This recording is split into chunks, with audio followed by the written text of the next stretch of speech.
Bismillahirrahmanirrahim. Alhamdulillahil hayyil ladzi la yamut. Asyhadu an la ilaha illallah wahdahu la syarika lahu malikul mulki wal malakut. Wa asyhadu anna sayyidana Muhammadan abduhu wa rasuluhu mahil kufri wat tagut. Allahumma salli wa sallim wa barik ala sayyidina Muhammadinil man'uti bi ahsanin nu'ut wa ala alihi wa sahbihi wa zurriyatihi wa atba'ihi ashabit ta'ati wal qunut, amma ba'du. Yang kita muliakan dan kita hormati para habaib dan para alim ulama, para muhibbin, hadirin hadirat rahimakumullah. Puji dan syukur yang tidak terhingga kita haturkan kehadirat Allah Subhanahu wa ta'ala, yang mana dengan taufik dan hidayah serta inayahnya jualah kita malam ini kembali bisa berkumpul di majelis Bustanul Muhibbin yang penuh berkah dan rahmat ini. Salawat dan salam atas junjungan kita Nabi besar Muhammad sallallahu alaihi wasallam dan seluruh keluarga, para sahabat, zuriat dan pengikut beliau ila yaumil qiyamah. Para muhibbin rahimakumullah, As-salis wasitun min asma'illah al-husna al-hayy, yang ke-63 dari asma'ul husna, nama-nama Allah yang indah adalah al-hayy.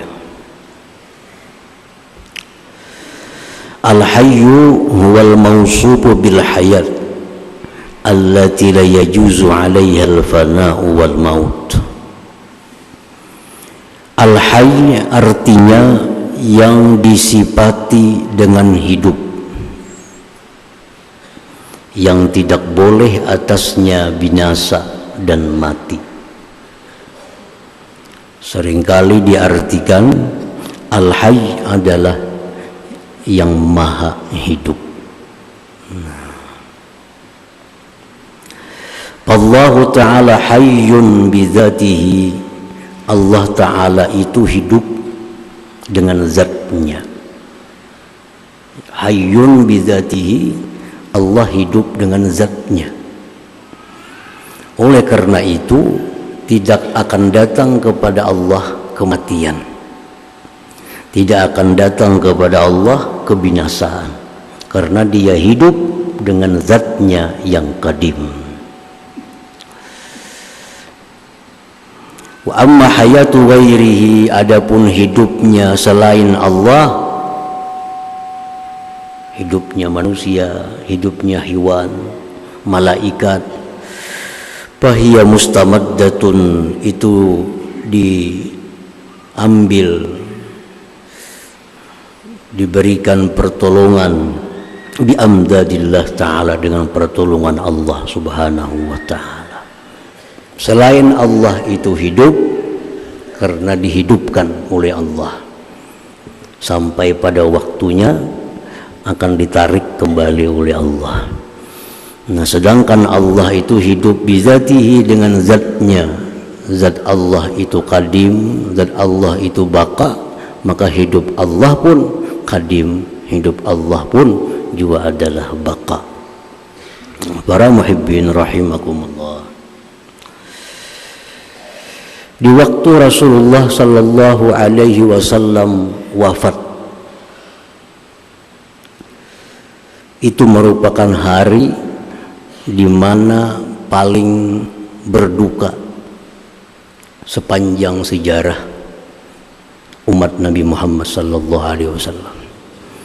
Tidak ada hari, tidak ada musibah yang paling besar menimpa umat Nabi ini melebihi daripada wafatnya junjungan kita sallallahu alaihi wasallam.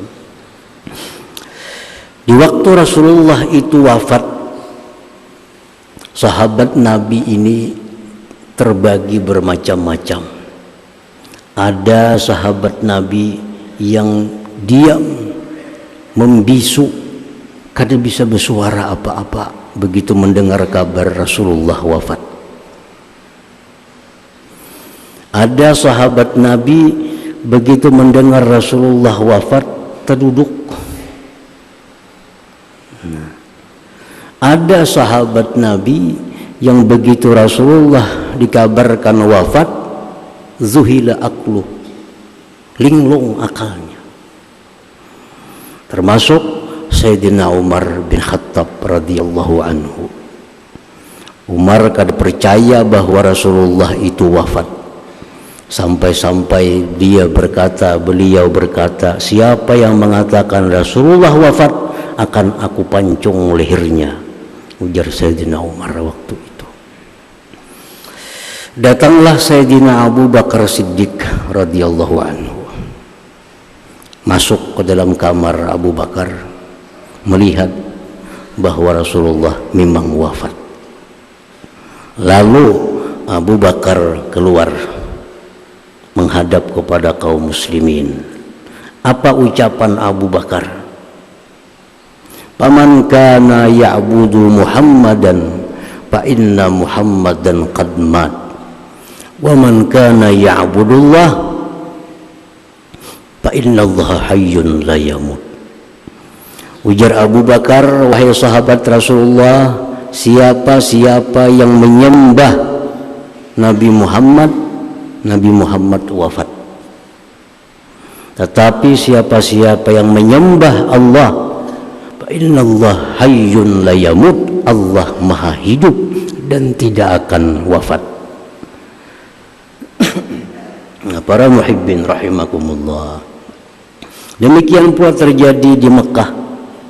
Di Mekah ini sahabat-sahabat Nabi begitu mendengar Rasulullah wafat, sama dengan di Madinah, ada yang lumpuh, ada yang membisu, ada yang linglung, bahkan sampai ada yang murtad. Nah, sehingga di Mekah waktu itu salah seorang sahabat Nabi yang bernama Suhail, dialah yang berdiri di depan Baitullah menyampaikan ucapan seperti Abu Bakar tadi, bahwa Rasulullah memang wafat. Siapa yang menyembah Rasulullah, Rasulullah wafat. Tapi siapa yang menyembah Allah, Allah hayyun, Allah maha hidup, la yamut, dan tidak akan bakal wafat. Para muhibbin rahimakumullah, qala Allah Ta'ala, Allah berfirman di dalam Al-Quran, Allahu la ilaha illa huwal hayy. Allah tiada Tuhan selain Dia, Al-Hayy, yang maha hidup. Wa qala ta'ala, firman Allah lagi dalam Al-Quran, wa tawakkal 'alal hayyil ladzi la yamut, dan bertawakallah engkau, berserahlah engkau kepada Allah, kepada yang maha hidup, yang tidak bakal mati, yaitu Allah subhanahu wa ta'ala. Kita bertawakal, kita berserah nasib kita kepada Allah, karena Allah itu maha hidup, kada akan mati. Kalau kita bertawakal kepada yang mati, kita berserah kepada yang mati, begitu orangnya mati, mati juga kita, karena kita bersandar lawan yang bakal mati. Nah, para muhibbin rahimakumullah, dalam sebuah kisah Nabi Sulaiman alaihissalam diberi Allah mukjizat. Nabi Sulaiman ini bisa berpandir lawan hewan. Nabi Sulaiman itu bisa berpandir lawan semut, bisa lawan burung, bisa. Nah, ini mukjizat Nabi Sulaiman. Jadi bisa langsung komunikasi dengan binatang. Nah, lalu Nabi Sulaiman ini menangkap seekor samud. Ditakuni Nabi Sulaiman, wahai samud, ikam setahun itu berapa cukup makan? Setahun. Ujar samud, ulun setahun tu cukup aja makan seputung roti. Oh, kayak itu aja Nabi Sulaiman. Bujuran garang ikam. Bujuran. Dicobai oleh Nabi Sulaiman. Diandak semut di dalam satu wadah. Diandak seputung roti. Tutup wadah tadi. Sampai setahun dibuka Nabi Sulaiman wadah tadi, ternyata roti kada habis, hanya separuh. Hai samud, ya Nabi Sulaiman, ikam mendustai aku. Ikam bepada setahun habis seputung roti. Ini kubuktiakan, ikam separuh dia cukup. Nah, ujar samud, ulun kada mendustai. Ulun kalau nya kada dibuat pian dalam wadah sini, ulun bebas. Ulun bertawakal kepada Allah. Ulun habisakan seputung roti. Ulun dalam wadah sini, ulun bertawakal lawan pian. Pian bisa mati. Bursia pian mati, tahun ini habis ulun mati dalam sini juga. Jadi ulun imit roti sampai 2 tahun kawa. Nah, jadi imit oleh samud sampai kawa 2 tahun. Kalau aku Sulaiman ini mati. Nah, kalau di luar aja samud aku bertawakal lawan Allah, kada bakal mati. Nah, jadi disitulah bahwa semut pun bertawakal kepada Allah. Kada mau bertawakal lawan Nabi Sulaiman, karena Sulaiman bisa mati. Nah, wa tawakkal 'alal hayyil ladzi la yamut, tawakkallah, berserahlah atas yang maha hidup yang tidak bakal mati. Nah, para muhibbin rahimakumullah, al-mu'min bismillah al-hayy ayyakuna nafi'an li khalqillahi ta'ala imma binafsihi aw ilmihi aw jahihi aw malihi aw ghairiha fa illam yakun nafi'a fahuwa wal mayyitu sawa'un. Orang yang beriman dengan nama Allah yang maha hidup, percaya Allah itu maha hidup, buah keimanannya itu akan menjadikan dia menjadi orang yang bermanfaat bagi makhluk Allah subhanahu wa ta'ala. Kalau kita percaya Allah itu maha hidup, maka kita akan jadi orang yang bermanfaat bagi makhluk Allah, baik bermanfaat diri kita atau ilmu kita atau pangkat kita, jabatan kita atau harta atau selainnya. Karena orang yang tidak bisa memberi manfaat kepada orang lain, bahwa wal mayyit sawa, dia sama orang mati. Kalau kita nih hidup dalam dunia kada memberi manfaat apa-apa lawan orang, maka kita ini apa bedanya dengan orang mati? Sama dengan orang mati. Nah, jadi buah keimanan kita kepada nama Allah Al-Hayy yang maha hidup, kita mesti menjadi orang yang hidup yang bermanfaat bagi makhluk Allah subhanahu wa ta'ala. Baik yang kita beri manfaat itu diri kita, misal diri kita apa? Membantu orang, memberikan saran kepada orang, nah, dengan diri kita. Atau kita beri manfaat orang lain dengan ilmu kita. Kita ada punya kebiasaan apa, kita berikan kepada orang lain. Itu tanda kita ini hidup. Kita punya pangkat, punya jabatan, punya kedudukan, nah, gunakan kedudukan ini agar bermanfaat bagi makhluk Allah, bagi manusia dan lainnya. Dan lain-lainnya apapun, kita berikan manfaat kepada orang lain. Nah, itu tanda bahwa dia ini berarti beriman dengan nama Allah Al-Hayy yang Maha Hidup ini.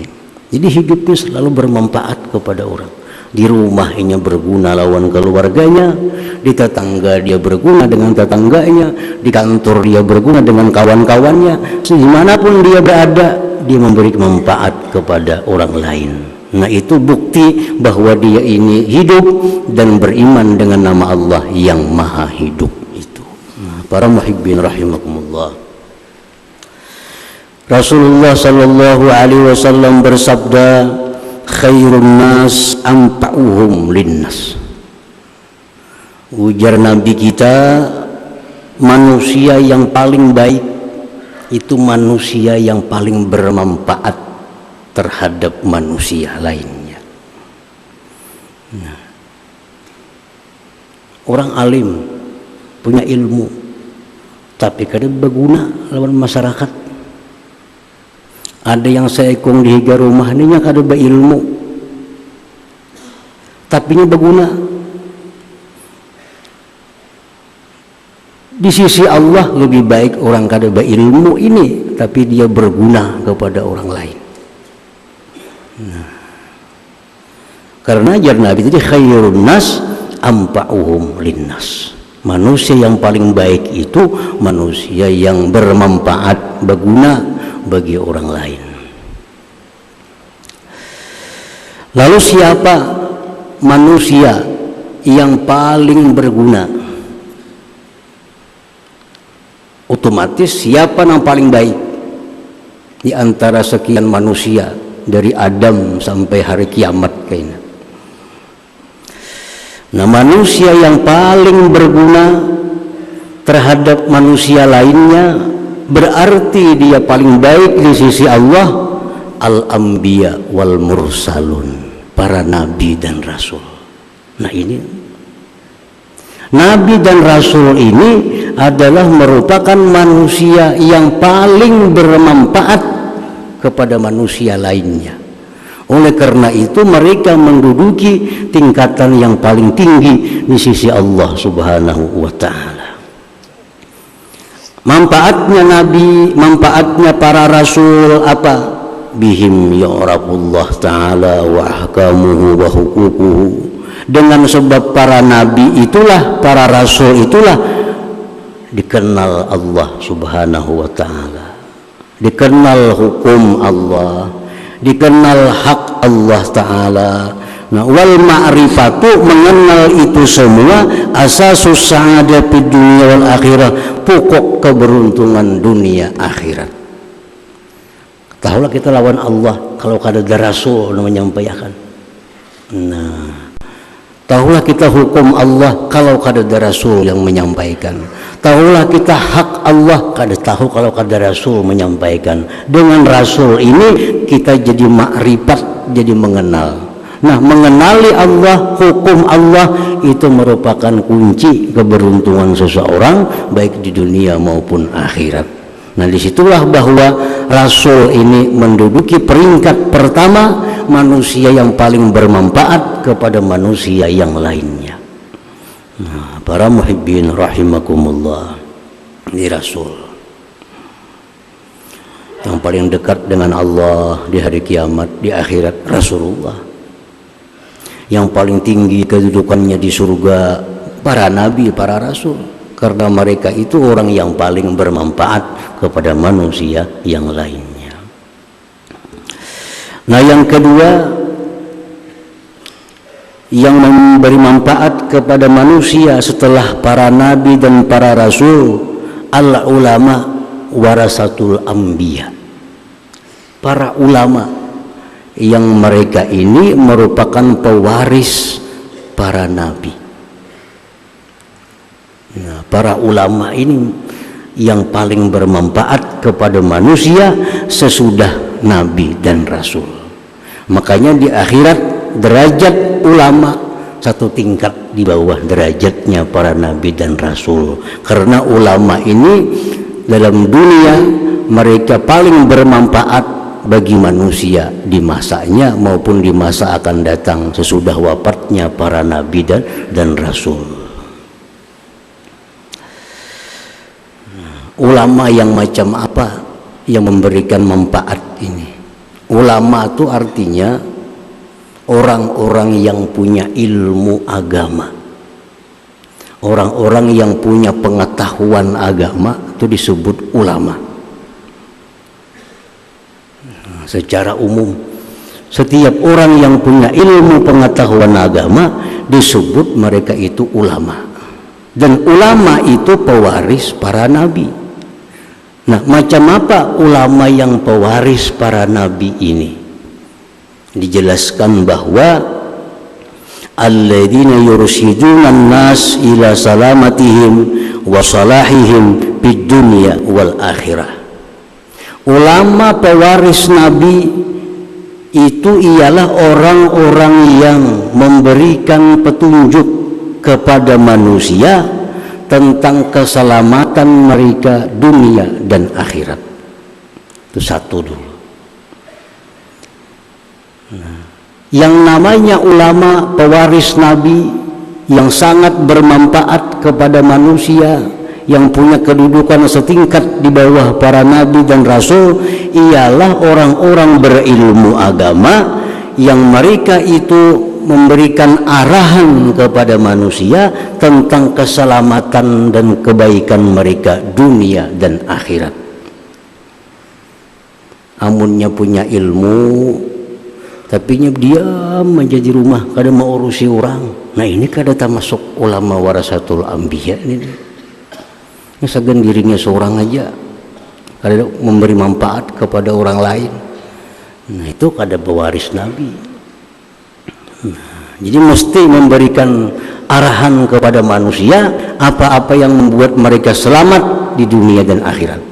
Oh, ini kada boleh, hukumnya ini haram, ini yang boleh, ini yang halal, ini yang wajib, ini yang sunat, ini yang, nah itu tugasnya para ulama warasatul anbiya ini. Yang kedua, ulama warasatul anbiya itu alladzina yu'allimuna an-nas ala qadri uqulihim wa maqamatihim. Mereka ulama pewaris nabi itu mengajarkan ilmu menurut kadar akal dan kedudukan manusia, menurut akal dan kemampuan manusia. Karena ilmu ini kada semuaan bagus disampaikan kepada manusia. Ada ilmu-ilmu yang bagus disampaikan hanya untuk sebagian manusia, tapi kada bagus kepada sebagian yang lainnya. Nah, sehingga orang kada salah paham, kada salah mengerti tentang agama Allah subhanahu wa ta'ala. Jadi diitihi, dilihat, diperhatikan orang-orang yang menuntut ilmu ini kayak apa akal pemahamannya. Ingat sini akalnya, maka yang diberikan ilmu ingat sini dulu pasnya, supaya jangan salah tangkap, jangan salah pemahaman akibat menyampaikan ilmu tanpa melihat kemampuan yang menerima ilmu ini. Nah, itu ulah pewaris para nabi. Yang ketiga, pewaris para nabi itu adalah alladzina la yarjuna as-sawab illa minallahi ta'ala. Orang-orang yang berilmu, yang mengajarkan ilmunya kepada manusia, yang tidak mengharapkan ganjaran balasan kecuali dari Allah subhanahu wa ta'ala. Nah, jadi 3 syarat itu ulama warasatul anbiya yang mereka ini menempati peringkat kedua manusia paling bermanfaat terhadap manusia yang lainnya. Nah, para muhibbin rahimakumullah. Yang ketiga, manusia yang paling mulia di sisi Allah karena paling bermanfaat dengan manusia, al-imamul adil, imam yang adil. Lain imam sembahyang, lain imam adilnya artinya pemimpin yang adil. Mulai presiden, gubernur, bupati, itu pemimpin-pemimpin. Bila mereka ini pemimpin ini adil, maka mereka sangat bermanfaat bagi manusia dan kedudukan mereka sangat tinggi di sisi Allah Subhanahu wa taala. Kapan disebut pemimpin itu adil? Supaya jangan merasa adil, ada aturannya. Ini bisa disebut adil, ini bisa disebut kada adil. Pemimpin yang adil itu alladzi yahkumu bihukmillah, yang menghukumkan dengan hukum Allah. Itu syaratnya. Seorang pemimpin kada bisa akan adil kalau yang dipakainya bukan hukum Allah. Karena hukum Allah itulah hukum yang paling baik untuk manusia. Tidak ada hukum yang lebih baik daripada hukum Allah untuk kita, untuk manusia ini. Nah, kalau ada pemimpin yang memakai hukum Allah sebagai hukumnya, maka inilah pemimpin yang adil, pemimpin yang sebaik-baik manusia di sisi Allah Subhanahu wa taala. Anfa'uhum linnas. Bagaimana kalau pemimpin itu memakai hukum Allah? Satu, pemimpin yang memakai hukum Allah sebagai hukumnya itu, pertama dia memikirkan, mengusahakan kesejahteraan, kemakmuran rakyatnya baik dunia maupun akhirat. Itu satu. Kalau pemimpin nih berpegang lawan hukum Allah, pemimpin ini pasti yang dipikirkannya, yang dikerjakannya itu supaya rakyatnya ini sejahtera baik duniawi maupun ukhrawi. Itu aja pikirakannya. Duduk sorangan, yang dipikirkannya apa? Kayak apa rakyatku ini supaya nyaman, kayak apa supaya nyaman beribadah, kayak apa rakyatku supaya nyaman cari usaha, kayak apa rakyatku supaya nyaman dapat duit. Itu yang dipikirkannya oleh imam yang adil ini. Yang kedua, yang disebut imam adil itu yang memberikan rasa keamanan, ketentraman kepada rakyatnya. Rakyatnya rasa aman, rasa tentram. Salawasidin ini jadi pejabat, bupati ini misalnya, gubernur nih, rakyat merasa aman, rasa tentram. Nah, itu yang kedua. Yang ketiga, memberikan keadilan dalam hukum dan manfaat kepada rakyatnya. Nah, memberikan keadilan dalam hukum dan manfaat kepada rakyatnya. Membagi-bagi apa rata lawan rakyatnya, menghukumkan apa adil dalam hukumnya. Nah, bila ada pemimpin yang macam ini, baik apapun namanya, bupati atau gubernur atau presiden yang macam itu, maka ini disebut al-imamul adil, imam yang adil, yang menempati nomor 3 setelah para nabi, para rasul, para ulama, dan imam yang adil ini. Nah, para muhibbin rahimakumullah, Rasulullah SAW bersabda, yaumun min imamin adil abdal min ibadati sittina sanah. Ujar Nabi, satu hari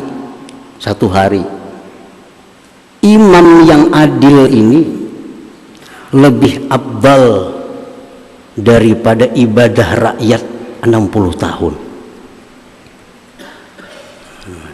Daripada Allah memuliakan.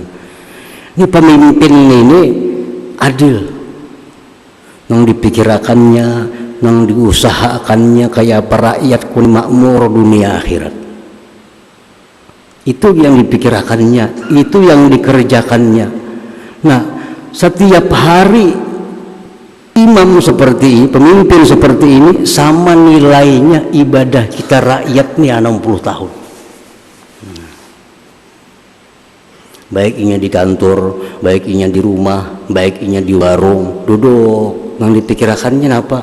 Kayak apa warung ini supaya payu, ini warung rakyatku, kayak apa orang supaya nyaman, kayak apa orang supaya ini bagus, Itu jadi pikirannya. Nah berpikir macam itu, berusaha nang macam itu, nilainya di sisi Allah sama 60 tahun kita di pesahapan duduk nang harus ngerangkatan. Nah ini kehebatan imam yang adil ini. Imam yang adil. Rasulullah SAW bersabda, ahabbun nas ilallah yaumal qiyamah wa adnahum minhum majlisan imamun adil. Nah, ujar Nabi kita, manusia yang paling disukai Allah, paling dekat kedudukannya dengan Allah di hari kiamat, imamun adil, imam yang adil. Karena imam yang adil ini akan memberikan manfaat yang sangat luas kepada rakyat, kepada orang banyak. Nah di situ yang Allah suka. Selawas jadi pemimpin, selawas jadi kepala ini, makmur rakyatnya. Listrik bermurah, leading bermurah, semuaan jadi murah. Ini imam yang adil, memikirkan supaya rakyatnya nyaman. Nah kalau ada imam yang macam itu, ini kada perlu banyak mengikuti tasbih, kada perlu banyak duduk di sajadah. Pikirkan itu aja, usahakan itu aja, nilainya lebih baik dari 60 tahun ibadah kita. Nah ini imam yang adil. Rasulullah SAW bersabda, salah satu la turaddu da'watuhum, ada 3 orang yang doanya kada ditolak oleh Allah. 1, al-imamul adil. Nah, imam yang adil itu kalau berdoa kepada Allah, doanya kabul, doanya diterima oleh Allah Subhanahu wa ta'ala. Nah jadi manusia yang paling bermanfaat itu 1, Nabi dan Rasul, yang kedua para ulama pewaris Nabi, yang ketiga pemimpin-pemimpin yang adil, yang berusaha, yang memikirkan kemakmuran rakyatnya baik duniawi maupun ukhrawi. Nah, para muhibbin rahimakumullah. Yang keempat, siapa lagi manusia paling bermanfaat? Al-ghaniyus sakhi, orang yang pemurah. Nah ini bermanfaat. Adanya masjid, adanya sekolahan-sekolahan, adanya segala macam, itu kada lepas dari orang-orang yang pemurah ini. Kenapa Islam bisa menang dalam perang-perang dahulu dengan Rasulullah itu? Karena banyaknya orang-orang pemurah di situ. Ada yang menyumbangkan sekian ribu dirham, ada menyumbangkan sekian ribu dinar, ada yang menyumbang sekian ratus kuda, sehingga pejuang-pejuang Islam ini mudah dalam berperang menghadapi orang-orang kafir. Nah makanya orang kaya pemurah termasuk menduduki ranking yang dekat di sisi Allah Subhanahu wa ta'ala, karena dia punya manfaat yang banyak bagi manusia, bagi makhluk Allah Subhanahu wa ta'ala. Apa disebut orang pemurah itu?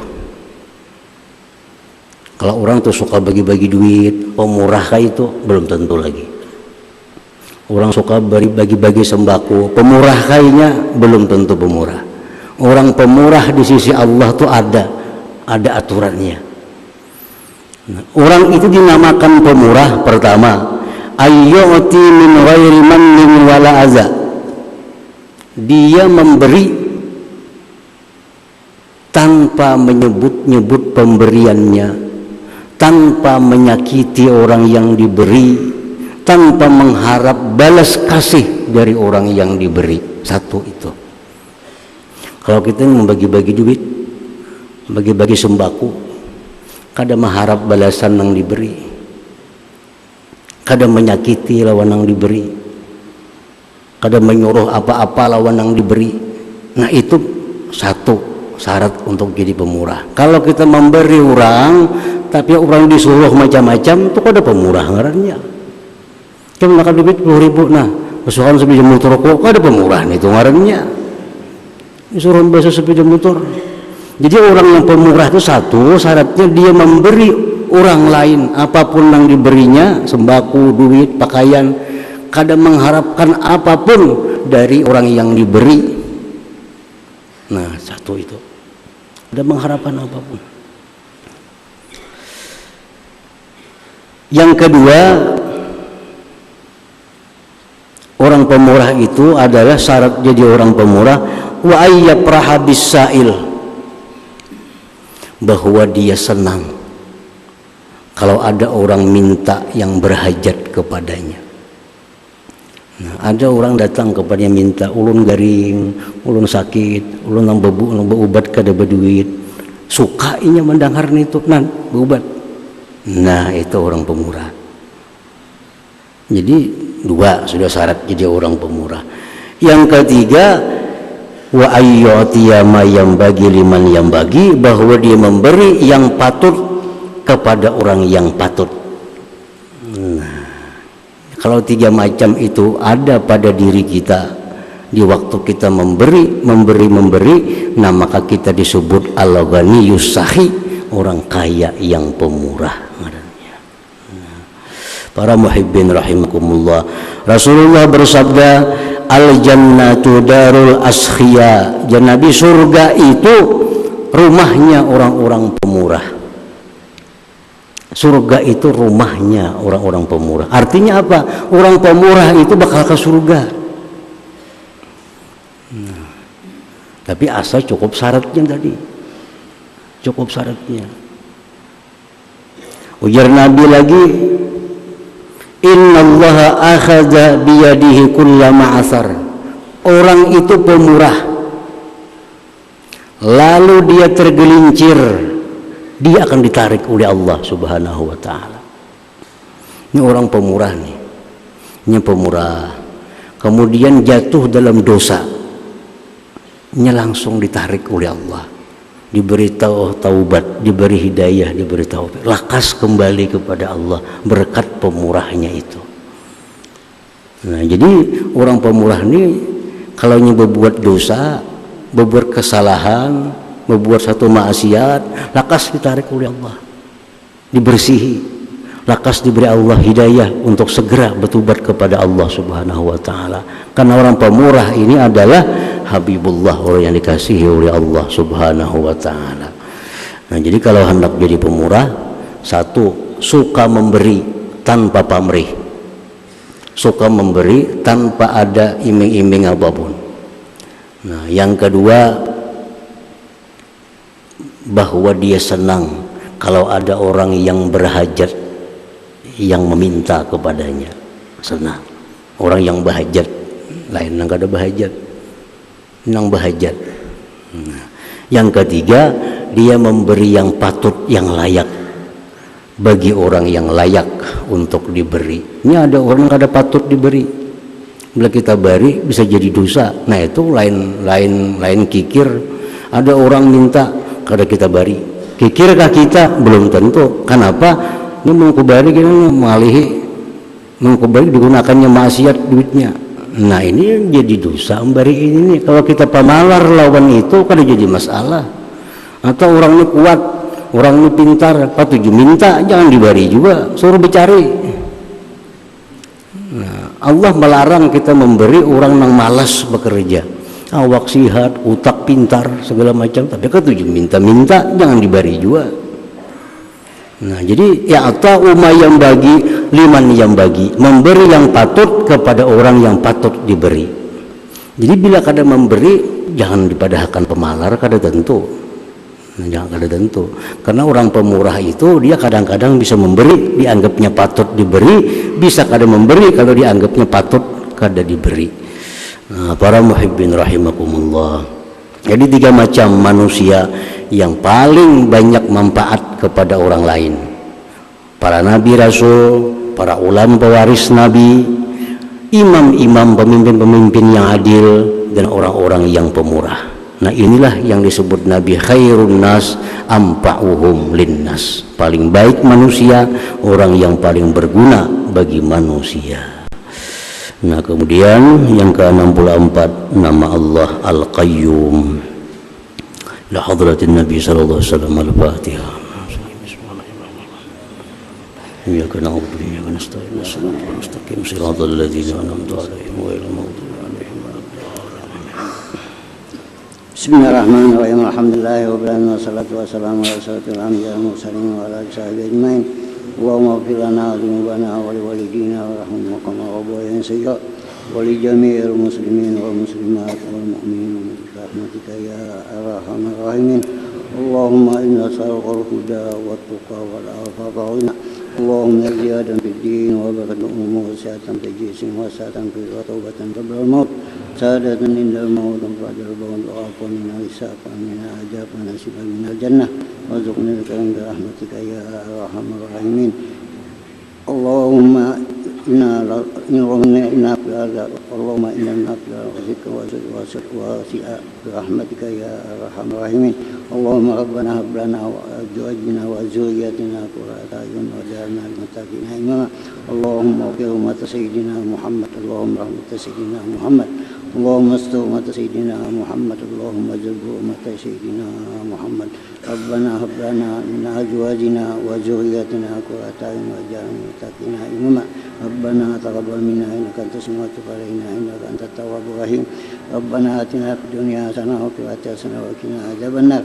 صلى الله على سيدنا محمد وعلى آله وصحبه أجمعين. سبحان ربك رب العزة عما يصفون وسلام على المرسلين والحمد لله رب العالمين. يا يرجون منه شفاعة صلوا عليه وسلموا تسليما. اللهم صل وسلم